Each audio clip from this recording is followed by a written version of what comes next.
നമസ്കാരം, എല്ലാവർക്കും not four P സിയുടെ പുതിയൊരു വീഡിയോയിലേക്ക് സ്വാഗതം. നമ്മളുടെ ഡെയിലി PYQ ചലഞ്ചിൻ്റെ 21ാമത്തെ ക്ലാസ് ആണെന്ന് ഞാൻ സ്ക്രീനിൽ കുറച്ച് ക്വസ്റ്റ്യൻ പേപ്പർ കോഡുകൾ കാണിച്ചിട്ടുണ്ട്. നമ്മൾ ഈ കഴിഞ്ഞ 20 ദിവസം കൊണ്ട് ഏതൊക്കെ ക്വസ്റ്റ്യൻ പേപ്പർ ആണോ കംപ്ലീറ്റ് ആക്കിയത് അതിൻ്റെ ഒരു ലിസ്റ്റാണ് കൊടുത്തിട്ടുള്ളത്. നമ്മൾ ഇത്രയും ചോദ്യങ്ങൾ പഠിച്ചു കഴിഞ്ഞു. അപ്പോൾ നമുക്ക് ഇനി ബാക്കി ഇന്ന് നമ്മൾ എടുത്തിരിക്കുന്ന ക്വസ്റ്റ്യൻ പേപ്പർ ഏതാണ്? നമ്മൾ ഇന്ന് ചെയ്യാനെടുത്തിരിക്കുന്നത് ക്വസ്റ്റ്യൻ പേപ്പർ കോഡ് 170/2024 അപ്പോൾ ഇതിലെ ആദ്യത്തെ ചോദ്യം നോക്കാം.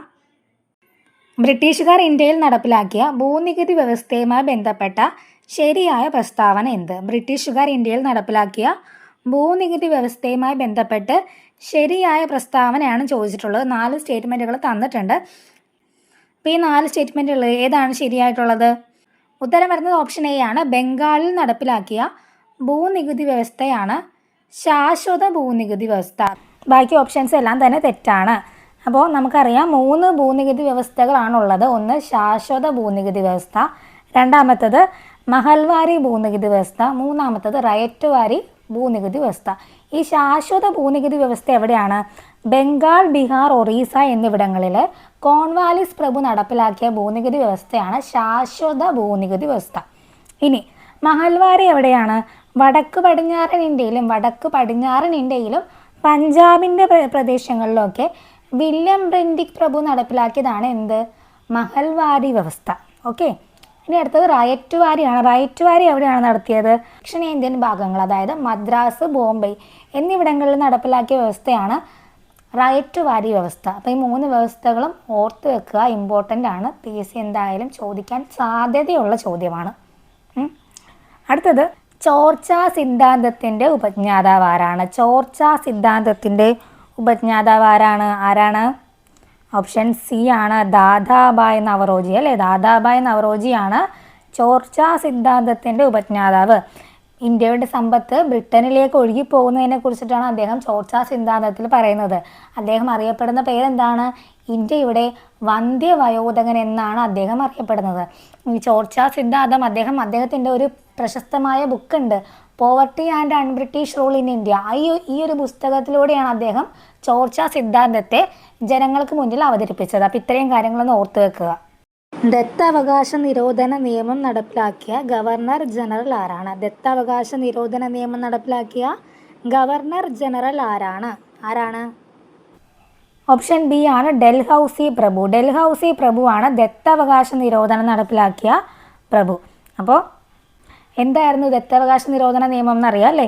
ഈ ഒരു നിയമപ്രകാരം അനന്തരാവകാശികളില്ലാത്ത നാട്ടുരാജ്യങ്ങൾ ബ്രിട്ടീഷ് സാമ്രാജ്യത്തോട് ചേർക്കപ്പെട്ടു. അനന്തരാവകാശികളില്ലാത്ത നാട്ടുരാജ്യമാണെങ്കിൽ ആ ഒരു നാട്ടുരാജ്യം ബ്രിട്ടീഷ് സാമ്രാജ്യത്തിൻ്റെ കൂടെ ചേർക്കപ്പെടും. അതാണ് ദത്തവകാശ നിരോധന നിയമത്തിലൂടെ പറയുന്നത്. ഈ ഒരു ദത്തവകാശ നിരോധന നിയമമാണ് നമ്മുടെ 1ാം സ്വാതന്ത്ര്യ സമരം എന്നറിയപ്പെടുന്ന 1857 വിപ്ലവത്തിൻ്റെ പല കാരണങ്ങളിൽ ഒരു കാരണമായത്. അത് നമ്മളൊരു ക്ലാസ്സിൽ പറഞ്ഞിട്ടുള്ളതാണ്. അടുത്തത് തൊട്ടടുത്ത ചോദ്യം, താഴെ പറയുന്നവയിൽ ശരിയായ പ്രസ്താവന ഏതാണ്? 4 സ്റ്റേറ്റ്മെൻറ്റുകൾ തന്നിട്ടുണ്ട്. 1857 വിപ്ലവമായിട്ടാണ്. ഇതിൽ ഏതാണ് ശരിയായിട്ടുള്ളത്? അപ്പോൾ 1857 വിപ്ലവത്തിൻ്റെ ലക്നൌവിലെ നേതാവ് ആരായിരുന്നു എന്നതാണ്. അതുമായിട്ട് ബന്ധപ്പെട്ടാണ് ഈ 4 സ്റ്റേറ്റ്മെൻറ്റുകൾ തന്നിട്ടുള്ളത്. ലക്നൌവിൽ ആരായിരുന്നു നേതാവ്? ഓപ്ഷൻ ഡി ആണ്, ബീഗം ഹസ്രത്ത് മഹലാണ്. ബീഗം ഹസ്രത്ത് മഹലാണ് ലക്നൌവിലെ നേതാവ്. ആരാണ്? 1857 വിപ്ലവത്തിൻ്റെ ലക്നൌവിലെ നേതാവായിരുന്നു ഹസ്രത്ത് മഹൽ. അപ്പോൾ ബാക്കിയുള്ളവരിലെ നാനാ സാഹിബ് എവിടെയായിരുന്നു? നാനാ സാഹിബും അദ്ദേഹത്തിൻ്റെ സൈനാധിപനുമായ താന്തിയ തോപ്പ്, ഈ 2 പേരും എവിടെയായിരുന്നു? കാൺപൂരിൽ നേതൃത്വം നൽകിയവരായിരുന്നു. 1857 വിപ്ലവത്തിന് കാൺപൂരിൽ നേതൃത്വം നൽകിയവരാണ് നാനാ സാഹിബും താന്തിയ തോപ്പിയും. ബഹദൂർ ഷാ രണ്ടാമൻ എവിടെയാണ്? അദ്ദേഹം ഡൽഹിയിലെ നേതാവായിരുന്നു. വിപ്ലവകാരികൾ അദ്ദേഹത്തിനെയാണ് ഇന്ത്യയുടെ ചക്രവർത്തിയായിട്ട് പ്രഖ്യാപിച്ചത്. 5ാമത്തെ ചോദ്യം PSC ക്യാൻസൽ ചെയ്തതാണ്. 6ാമത്തെ ചോദ്യം, ഇന്ത്യൻ ഭരണഘടനയുടെ ആമുഖം തയ്യാറാക്കിയത് ആരാണ്? ഇന്ത്യൻ ഭരണഘടനയുടെ ആമുഖം തയ്യാറാക്കിയത് ആരാണ്? ഉത്തരം ഓപ്ഷൻ എ ആണ്, ജവഹർലാൽ നെഹ്റു. അല്ലെ, ജവഹർലാൽ നെഹ്റു ആണ് ഇന്ത്യൻ ഭരണഘടനയുടെ ആമുഖം തയ്യാറാക്കിയത്. അദ്ദേഹം അവതരിപ്പിച്ച ലക്ഷ്യപ്രമേയമാണ് ആമുഖമാക്കി മാറ്റിയത്. 7ാമത്തെ ചോദ്യം, തിരഞ്ഞെടുക്കപ്പെടുന്ന രാഷ്ട്രത്തലവനുള്ള രാജ്യം ഏത് പേരിൽ അറിയപ്പെടുന്നു? തിരഞ്ഞെടുക്കപ്പെടുന്ന രാഷ്ട്രത്തലവനുള്ള രാജ്യം ഏത് പേരിലാണ് അറിയപ്പെടുന്നത്? ഓപ്ഷൻ ബി ആണ്, റിപ്പബ്ലിക് എന്നറിയപ്പെടുന്നു. തിരഞ്ഞെടുക്കപ്പെടുന്ന രാഷ്ട്രത്തലവനുള്ള രാജ്യത്തെയാണ് റിപ്പബ്ലിക് എന്ന് പറയുന്നത്. ക്ഷേമരാഷ്ട്ര സങ്കല്പത്തെക്കുറിച്ച് പറയുന്നത് ഇന്ത്യൻ ഭരണഘടനയിൽ എവിടെയാണ് ക്ഷേമരാഷ്ട്ര സങ്കല്പത്തെക്കുറിച്ച് പറയുന്നത്? ഓപ്ഷൻ ബി ആണ്, നിർദ്ദേശക തത്വങ്ങളിലാണ് ക്ഷേമരാഷ്ട്ര സങ്കല്പത്തെക്കുറിച്ച് പറയുന്നത്. അപ്പോൾ നിർദ്ദേശക തത്വങ്ങളുമായിട്ട് ബന്ധപ്പെട്ട ആർട്ടിക്കിൾ ഏതാണ്? ആർട്ടിക്കിൾ 36 മുതൽ 51 വരെ ഭാഗം 4 ഇത് ഉൾപ്പെടുത്തിയിരിക്കുന്നത്. ഏത് രാജ്യത്ത് നിന്നാണ് മാർഗനിർദ്ദേശക തത്വങ്ങൾ എന്ന് പറയുന്ന ആശയം ഇന്ത്യ കടമെടുത്തത്? എവിടെ നിന്നാണ്? അയർലൻഡിൽ നിന്നാണ് കടമെടുത്തത്. അതുകൂടി ഒന്ന് ഓർത്തു വെച്ചോളുക. കടമെടുത്ത ആശയങ്ങളൊക്കെ ഇമ്പോർട്ടൻ്റ് ആണ്. അടുത്തത് ഇന്ത്യൻ ഭരണഘടനയുടെ മൗലിക അവകാശങ്ങളുമായി ബന്ധപ്പെട്ട ശരിയായ പ്രസ്താവന. മൗലിക അവകാശങ്ങളുമായി ബന്ധപ്പെട്ട് ശരിയായ പ്രസ്താവനയാണ്. മൗലിക അവകാശങ്ങൾ ഏത് ഭാഗത്താണ് ഉൾപ്പെടുത്തിയിരിക്കുന്നത് എന്നാണ് ചോദ്യം. ഏത് ഭാഗത്താണ്? ഇത്തരം ഓപ്ഷൻ സി ആണ്, ഭാഗം 3 അല്ലേ? മൗലിക അവകാശങ്ങൾ ഭാഗം 3 ഉൾപ്പെടുത്തിയിട്ടുള്ളത്. ആർട്ടിക്കിൾസ് ഏതൊക്കെയാണ്? ആർട്ടിക്കിൾസ് എത്ര മുതൽ എത്ര വരെയാണ്? മൗലിക അവകാശങ്ങളുമായിട്ട് ബന്ധപ്പെട്ടിരിക്കുന്ന ആർട്ടിക്കിൾസ് ഏതൊക്കെയാണ്? ആർട്ടിക്കിൾ 12 മുതൽ 35 വരെയാണ്. ഇന്ത്യയുടെ മാഗ്ന കാർട്ട എന്നറിയപ്പെടുന്നത് മൗലികാവകാശങ്ങളാണ്. 10ാമത്തെ ചോദ്യം, ഇന്ത്യൻ ഭരണഘടനയുടെ അനുച്ഛേദം 21A എന്തിനുള്ള അവകാശമാണ് ഉറപ്പു നൽകുന്നത്? ഇന്ത്യൻ ഭരണഘടനയുടെ അനുച്ഛേദം 21A എന്തിനുള്ള അവകാശമാണ് ഉറപ്പു നൽകുന്നത്? ഓപ്ഷൻ ഡി ആണ്, വിദ്യാഭ്യാസം. വിദ്യാഭ്യാസത്തിനുള്ള അവകാശമാണ് അനുച്ഛേദം 21 പറയുന്നത്. ആർട്ടിക്കിൾ 21A എന്ന് പറയുന്നത് എന്താണ്?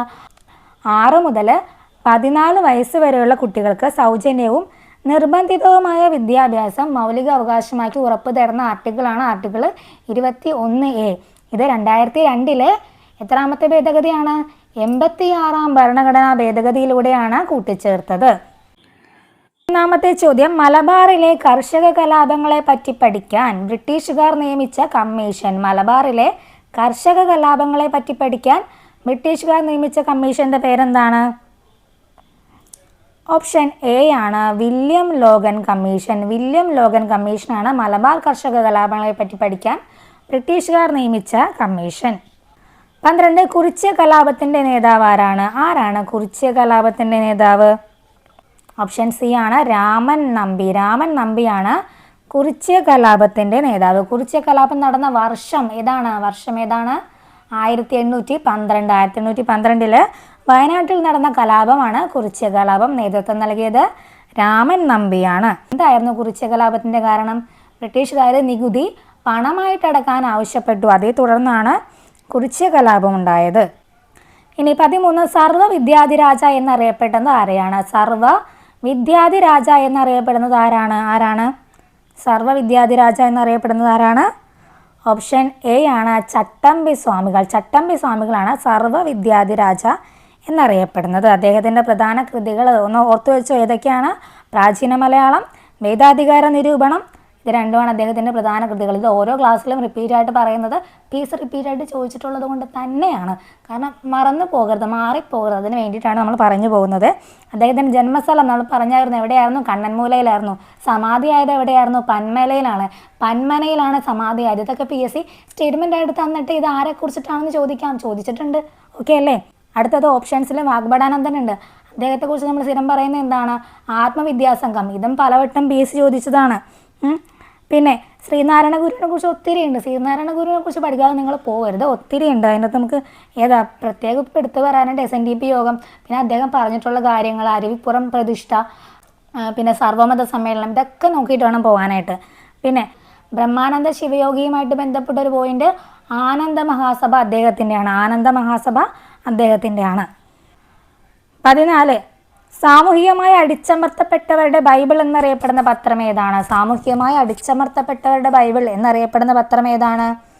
ഓപ്ഷൻ സി ആണ്, മിതവാദി. മിതവാദിയാണ് സാമൂഹികമായി അടിച്ചമർത്തപ്പെട്ടവരുടെ ബൈബിൾ എന്നും തീയരുടെ ബൈബിൾ എന്നറിയപ്പെടുന്ന പത്രമാണ് മിതവാദി. അടുത്തത്, കല്ലുമാല പ്രക്ഷോഭത്തിൻ്റെ നേതാവ് ആരാണ്? കല്ലുമാല പ്രക്ഷോഭത്തിൻ്റെ നേതാവ് ആരാണ്? ഓപ്ഷൻ ബി ആണ്, അയ്യങ്കാളിയാണ്. അയ്യങ്കാളിയാണ് കല്ലുമാല പ്രക്ഷോഭത്തിൻ്റെ നേതാവ്. 1815 കൊല്ലം ജില്ലയിലാണ് കല്ലുമാല സമരം നടന്നത്. പെരിനാട് ലഹള എന്നും ഇത് അറിയപ്പെടാറുണ്ട്. അതായത് എന്തിനു വേണ്ടിയിട്ടായിരുന്നു? താഴ്ന്ന ജാതിയിലുള്ള സ്ത്രീകൾക്ക് കല്ലുമാലകൾ ഉപേക്ഷിച്ച് മാന്യമായിട്ട് വസ്ത്രം ധരിക്കാനുള്ള അവകാശത്തിന് വേണ്ടിയിട്ടാണ് കല്ലുമാല സമരം നടന്നത്. 16, G20 കൂട്ടായ്മയിൽ ഉൾപ്പെടാത്ത രാജ്യം ഏതാണ്? G20 കൂട്ടായ്മയിൽ ഉൾപ്പെടാത്ത രാജ്യം ഏതാണ്? ഓപ്ഷൻ ഡി ആണ് സിംഗപ്പൂർ. സിംഗപ്പൂരാണ് G20 കൂട്ടായ്മയിൽ ഉൾപ്പെടാത്ത രാജ്യം. ഈ G20 എന്ന് പറയുന്നത് 19 രാജ്യങ്ങളും യൂറോപ്യൻ യൂണിയനും ആഫ്രിക്കൻ യൂണിയനും ചേർന്ന ഒരു കൂട്ടായ്മയാണ് G20 എന്ന് പറയുന്നത്. G20 ഉച്ചകോടികൾ നോക്കി വെച്ചേക്കുക. 17 ഇസ്രായേലിൽ നിന്നും പാലസ്തീനിൽ നിന്നും തങ്ങളുടെ പൗരന്മാരെ കൊണ്ടുവരാൻ ഇന്ത്യ ആരംഭിച്ച ഓപ്പറേഷൻ്റെ പേരെന്താണ്? ഇസ്രായേലിൽ നിന്നും പാലസ്തീനിൽ നിന്നും തങ്ങളുടെ പൗരന്മാരെ കൊണ്ടുവരാൻ ഇന്ത്യ ആരംഭിച്ച ഓപ്പറേഷൻ്റെ പേരെന്താണ്? ഉത്തരം ഓപ്ഷൻ എ ആണ്, ഓപ്പറേഷൻ അജയ്. ഓപ്പറേഷൻ അജയ് ആണ് ഇസ്രായേലിൽ നിന്നും പാലസ്തീനിൽ നിന്നും തങ്ങളുടെ പൗരന്മാരെ കൊണ്ടുവരാൻ ഇന്ത്യ ആരംഭിച്ച ഓപ്പറേഷൻ.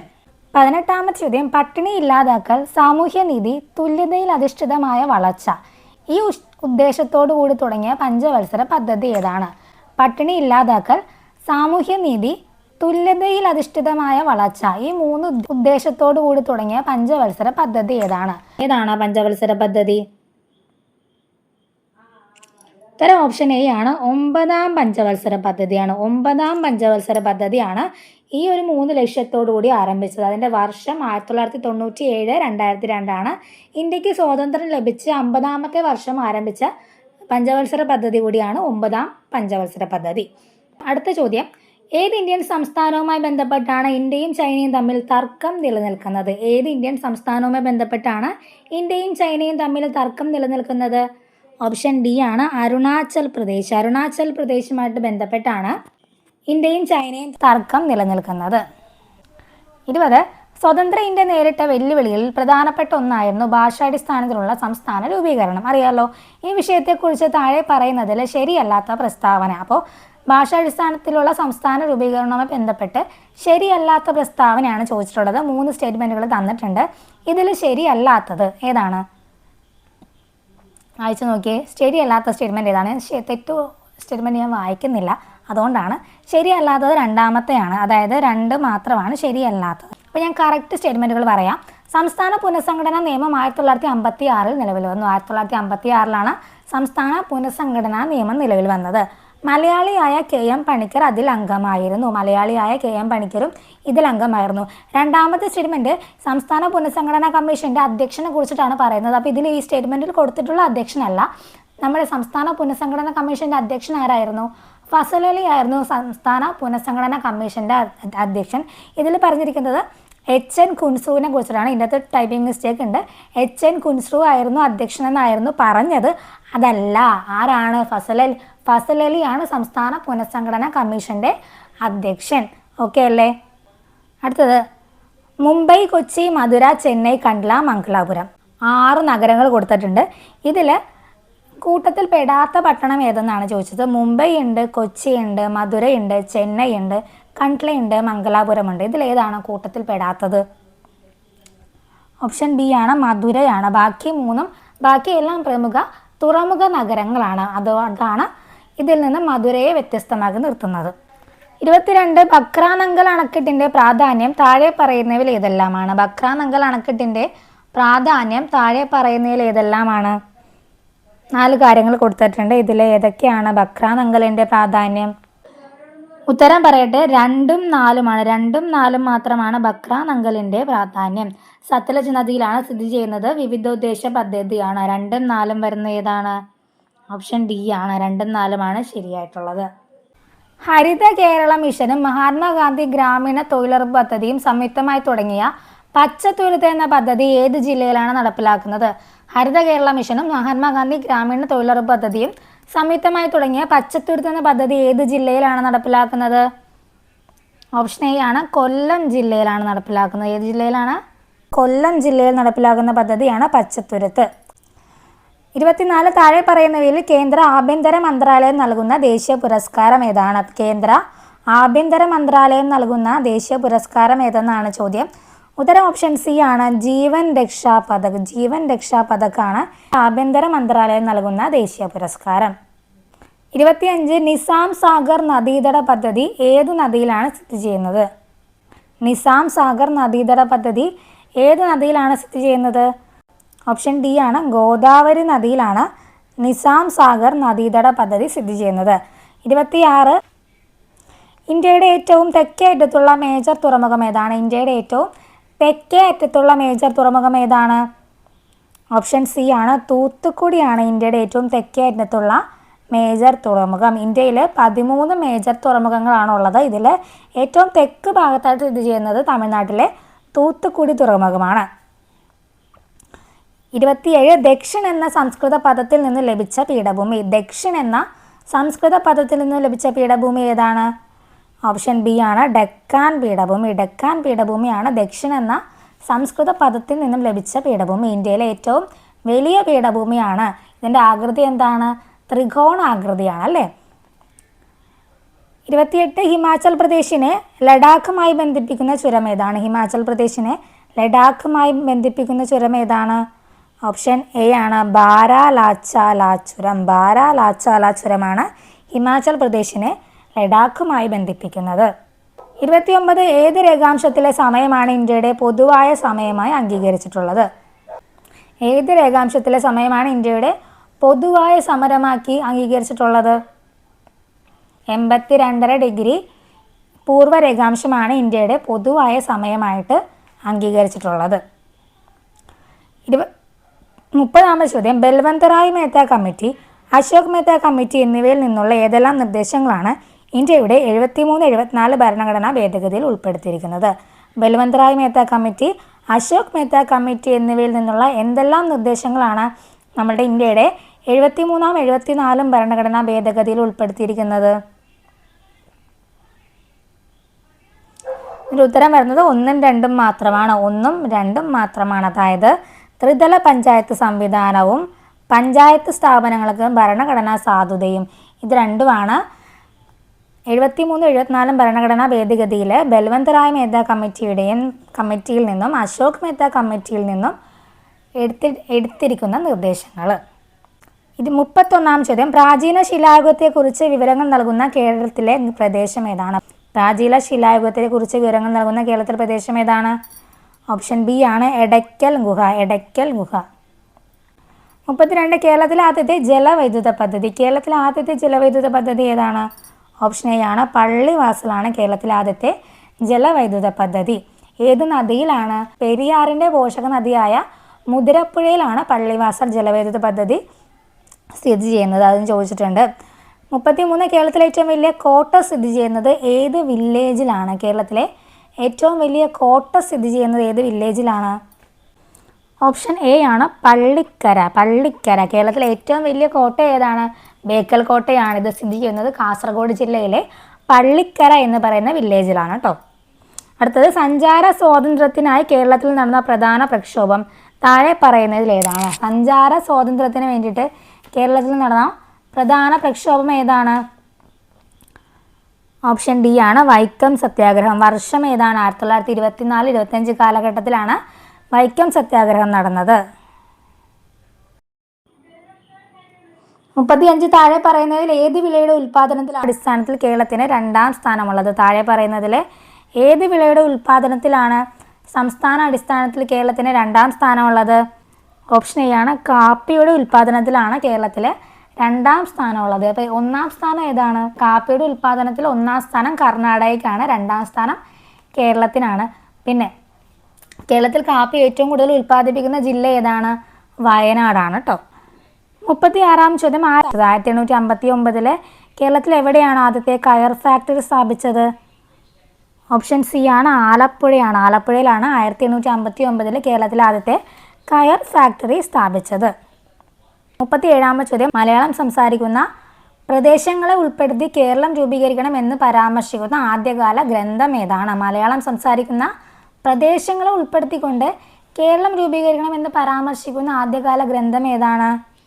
മലയാളികൾ. ഓപ്ഷൻ എ ആണ്, 1.25 കോടി മലയാളികൾ. ഇത് ആരുടെ ഗ്രന്ഥമാണ്? ഇതാരാണ് ഇത് രചിച്ചത്? EMS നമ്പൂതിരിപ്പാടാണ്. അതും PSC ചോദിച്ചിട്ടുണ്ട്. 38 താഴെ പറയുന്നതിൽ ആനമുടിയെക്കുറിച്ചുള്ള തെറ്റായ പരാമർശം. ആനമുടിയെക്കുറിച്ചുള്ള തെറ്റായ പരാമർശമാണ് വേണ്ടത്. അപ്പോൾ ഇതിൽ തെറ്റായിട്ടുള്ള പ്രസ്താവന 3ാമത്തെ സ്റ്റേറ്റ്മെൻ്റ് ആണ്. കറക്റ്റ് സ്റ്റേറ്റ്മെൻറ്റുകൾ നമുക്ക് നോക്കാം. ഇന്ത്യൻ ഉപദ്വീപീയ പീഠഭൂമിയിലെ ഏറ്റവും ഉയരമേറിയ കൊടുമുടിയാണ് ആനമുടി. ഇരവിക്കുളം ദേശീയോദ്യാനം ഉൾപ്പെടുന്ന പ്രദേശം. അപ്പോൾ ഇരവിക്കുളം ദേശീയോദ്യാനം ഉൾപ്പെടുന്ന പ്രദേശം എന്ന് പറയുമ്പോൾ തന്നെ നമുക്ക് മനസ്സിലായി ഏകദേശം ഏത് ജില്ലയായിട്ട് വരുമെന്നല്ലേ. അപ്പോൾ ഇതിൻ്റെ ഏകദേശം ഉയരം എന്ന് പറയുന്നത് 2695 മീറ്ററാണ്. ഇതെവിടെയാണ്? ഇടുക്കി എറണാകുളം അതിർത്തിയിലാണ് ആനമുടി സ്ഥിതി ചെയ്യുന്നത്. മൂന്നാമത്തെ ഓപ്ഷനിൽ കേരളത്തിലെ വയനാട് ജില്ലയിൽ എന്നാണ് പറഞ്ഞത്. അത് തെറ്റാണ്. വയനാടല്ല, ഇടുക്കി എറണാകുളം അതിർത്തിയിലാണ്. അടുത്തത് കേരളത്തിൻ്റെ കായിക തലസ്ഥാനം ഏതാണ്? കേരളത്തിൻ്റെ കായിക തലസ്ഥാനം ഏതാണ്? ഓപ്ഷൻ എ ആണ്, കോതമംഗലമാണ് കേരളത്തിൻ്റെ കായിക തലസ്ഥാനം. 2025 G20 ഉച്ചകോടിക്ക് വേദിയാകുന്ന രാജ്യം. 2025 G20 ഉച്ചകോടി എവിടെയാണ്? ഓപ്ഷൻ എ ആണ്, ഓപ്ഷൻ ഡി ആണ്, ദക്ഷിണാഫ്രിക്കയാണ്. 2026 G20 എവിടെയാണ്? USA നടക്കാൻ പോകുന്നത്. 2025 ദക്ഷിണാഫ്രിക്കയിലാണ്. അപ്പോൾ ഇത്രയുമാണ് നമ്മളുടെ ഇന്നത്തെ 40 ചോദ്യങ്ങൾ. നിങ്ങൾക്കിത് മനസ്സിലായെന്ന് ഞാൻ വിചാരിക്കുന്നു. നമുക്ക് ബാക്കി ചോദ്യങ്ങളുമായിട്ട് അടുത്ത ക്ലാസ്സിൽ കാണാം. താങ്ക്